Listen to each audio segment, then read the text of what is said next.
Hey there, curious about adding Bitcoin or Ethereum to your portfolio? Fidelity's platform allows you to buy and hold cryptocurrency in a dedicated account. Welcome back to Guide with Samuel.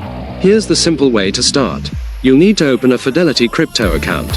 This is separate from your brokerage account. Once approved and funded, you can trade Bitcoin and Ethereum 24/7. The interface is similar to trading stocks. You enter the dollar amount you want to invest and place an order. Your crypto is held in custody by Fidelity Digital Assets, a separate company focused on security. My crucial pro tip: understand this is a high-risk, speculative investment. Allocate only a very small portion of your overall portfolio, money you can afford to lose.